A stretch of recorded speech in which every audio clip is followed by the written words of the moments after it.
Hi friends, चलते आज बनैबा पनीर टिक्का। एथिपाई मु पनीर को ये सेप्रे काटिची, बेसी छोट नुहे कि बड़ नुहे। ताकू गोटे अल्प दही नेली, बेसी खटा दही नुहे। से दही रे आमे हळदी गुंडा पकेले, या परे पकेबा सब मसला आमर जतक अछि गुंड मसला, जेमतिका जीरा पाउडर, धनिया पाउडर, चिकेन मसला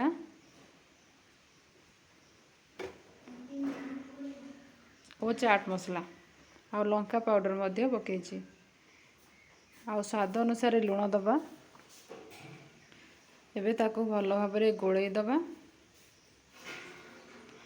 गोळेई सारिबा परे पनीर को पकेकी पनीर को मध्य आमे चामच रे भल भाबरे गोळेई नबा।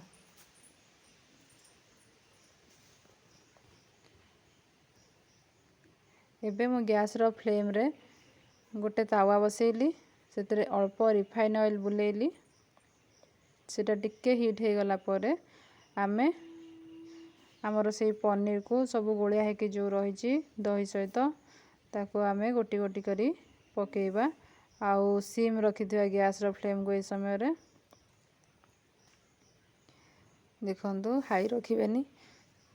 हाई रखिले पोड़ी जीवो, तळपट बेसी कला पड़ी जीवो, भल लागिबनी खाइबा पई।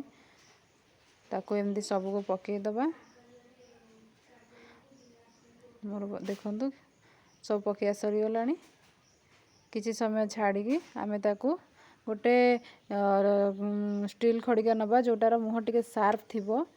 ता साहाय्य रे आमे ताको उल्टेई दबा सब गुडी को।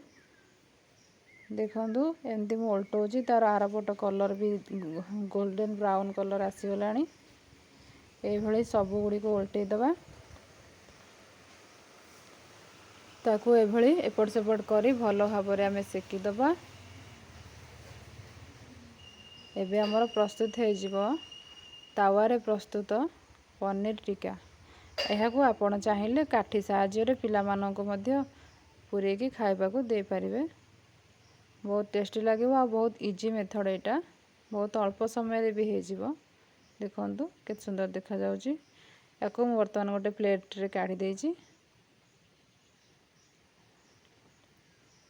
एबे आमे देखिबा गोटे अन्य प्रकार प्रणाली, जोटा कि से पनीर टिक्का बाजार रे उपलब्ध हुए से भली भाबरे आमे से एका जिंस को ता धरे पियाज खंड खंड करी काटिकी गोळेई देछि। आ कैप्सिकम को मध्य काटिकी गोळेई देथिली।